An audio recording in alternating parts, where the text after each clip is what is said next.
বন্ধু, ব্যর্থ হওয়ার অনেক উপায় আছে, কিন্তু সফল হওয়ার একমাত্র উপায় হলো চেষ্টা। হ্যাঁ, নমস্কার বন্ধুরা, আমি আপনাদের সঙ্গে বিবেক হালদার। আপনারা সবাই থেকে বিবেক জিরোটাকে ব্লগ চ্যানেল।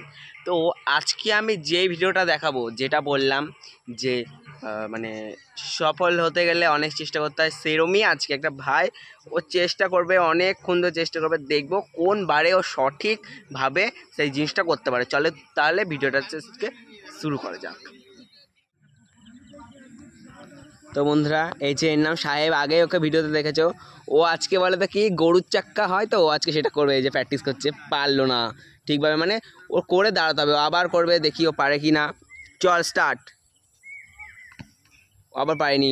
তার আগে করার আগে তোর নামটা আমি কিছু বলে দে। সাহেব বিশ্বাস আমার নাম। আমি আর্মি চাকরি নিতে হবে, আমাকে একটা ব্যায়াম করতে হবে। আরে থাকিস কোথায়? আমি থাকি আসমপাড়ায়। আশ্রমপাড়া কোন জায়গায়? আমার বাড়ি হচ্ছে আসমপাড়া, হচ্ছে সেই শুধু আশ্রমপাড়া না, তার আগে কিছু থাকে নামের আগে? নান্দাই আসমপাড়া, নান্দাই স্টেশন। ঠিক আছে, তো চল আবার দেখা। অন্য কি পারি সেটা দেখা তো। ঠিক আছে বন্ধু, এটাও হবে না, এটা খুব চেষ্টা করতে হবে ওর। তাহলে তোমরা তো দেখতেই পাচ্ছ ও কী কী করছে আর্মির চাকরি করার জন্য। তা ওকে মানে কি করলে ও করতে পারবে সেটা কমেন্টে জানিও তো। মানে কি মানে ও কি করে ওর বডি শডি বানাবে এইসব একটুখানি তোমরা কেউ কমেন্টে বলে দিও, ঠিক আছে? ও জানে না, আর আমিও অতটা জানি না। আর দেখো প্রকৃতিতে তোমাদের দেখায় প্রকৃতিটা।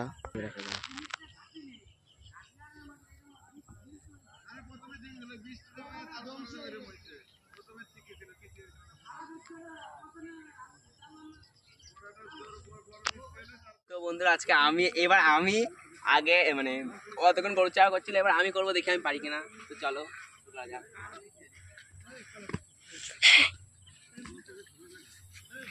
বন্ধুরা, ওর হচ্ছে না ভালো করে, উল্টো করে চাকা করছে। এবার আমার হচ্ছে। বন্ধুরা, আমি একটা ডিগবাজি দিব। করবো, দাঁড়াও। ওকে, তাও দাঁড়াতে পেরেছি, কিন্তু ভালো লেগে থাকে আমার গরুর চাকাটা, প্লিজ লাইক দিয়ে দাও। এবার বন্ধুরা, আবার আমি ডিগবাজি দিব, আর সোজা ডিগবাজি দিব, আর উল্টো ডিগবাজি দিব।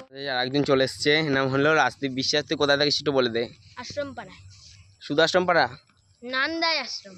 ও ভুল বলেছিল, সাহেবা ভুল বলেছিল। দেখতে পাচ্ছে এরা কতটা মানে ভুলে যায়, নিজের জায়গাটা সবসময় ঠিকঠাক বলতে হবে, ঠিক আছে? নান্দাই থাকি আমরা, নান্দাই। সবসময় নান্দা আশ্রমপাড়াটা বলবি। যদি শুধু আশ্রমপাড়া বলিস তাহলে কালনাতেও কিন্তু একটা আশ্রমপাড়া আছে, সেটাই ভাববে। নান্দা আশ্রমপাড়াটা প্রথম বলতে হবে। কালনা নান্দাই থাকি আমরা, নান্দাই গ্রাম। তো এদিকে দেখছো গ্রামের কতটা সুন্দর পরিবেশ হতে পারে। ওই দিকে নদী আছে, আমি ক্লোজ করে দেখাচ্ছি। নদী ওই যে, পাট শাকের জমি, গ্যামা গাছ, এই যে মানে ভুট্টা গাছের মতো অনেকটা দেখতে, গ্যামা গাছ। তাহলে চল তোর ভিডিওটা শুরু করা যাক। তো এবার ডিগবাজি করবে, দেখা যাক কিভাবে ডিগবাজিটা করে। এতটা ভালো হয়নি, উল্টো ডিগবাজি পারিস প্রথমে শো। এটা খুব সুন্দর হচ্ছে, খুব সুন্দর, অ্যামেজিং, ভালোই হয়েছে তোর। এই আর কি বলবো, সামনেরটা ভালো পারে না। কি হাসছে ওকে দেখে। বন্ধুরা, ও ডিগবাজি আর আমার ডিগবাজি দেখে যদি ভালো লাগে তাহলে প্লিজ লাইকটা করে দিও, সাবস্ক্রাইবটা করে দিও। তাহলে আজকের মতো ভিডিও এখানেই, টাটা বাই বাই, দেখাবে আবার অন্য একটা ভিডিওতে।